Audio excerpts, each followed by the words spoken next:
November 2న Telangana BC JAC విస్తృత స్థాయి సమావేశం నిర్వహిస్తున్నట్లు జేఏసీ కో చైర్మన్ దాసు సురేష్ అన్నారు.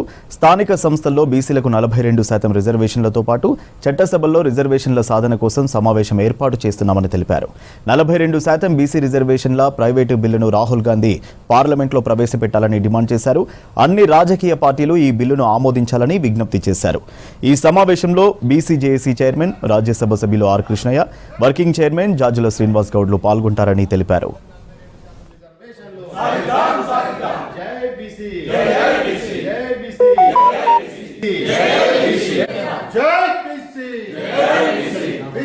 నవంబర్ 2వ తేదీన హైదరాబాద్ లోని బంజారా హిల్స్ లో గల కళింగ భవన్ లో బీసీ జేఏసీ విస్తృత స్థాయి సమావేశానికి సంబంధించిన పోస్టర్ ఆవిష్కరణ కార్యక్రమాన్ని చేపట్టడం జరిగింది.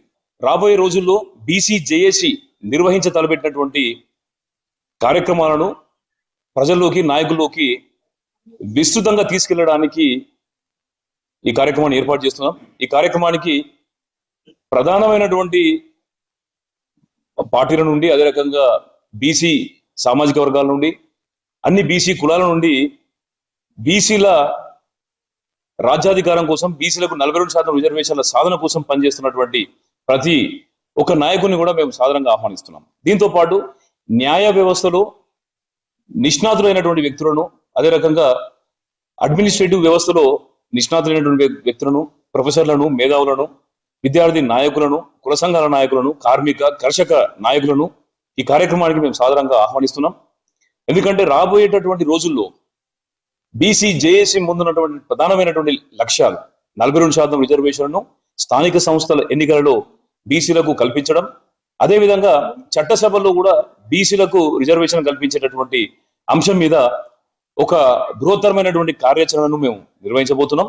ఈ కార్యాచరణకు అవసరమైనటువంటి విధి విధానాలు, అదేవిధంగా రాష్ట్ర వ్యాప్త కార్యవర్గం, జిల్లా వ్యాప్త కార్యవర్గాన్ని కూడా ఏర్పాటు చేయడానికి అవసరమైనటువంటి విధి విధానాలను మేము నవంబర్ 2వ తేదీన విస్తృత స్థాయి సమావేశం లోపల మేము నిర్ణయించుకున్నాం. తెలంగాణ ఉద్యమం ఏ విధంగా అయితే జరిగిందో, తెలంగాణ ఉద్యమ స్ఫూర్తిని తీసుకొని మరో ఉద్యమానికి బలహీన వర్గాలు, బడుగు బలహీన వర్గాలు, అణగారిన వర్గాలందరినీ కూడా కలుపుకొని ఈ రాష్ట్రంలో 42% రిజర్వేషన్ల సాధనే ముఖ్యంగా ఈరోజు జేఏసీని విస్తృతపరచుకోవడం.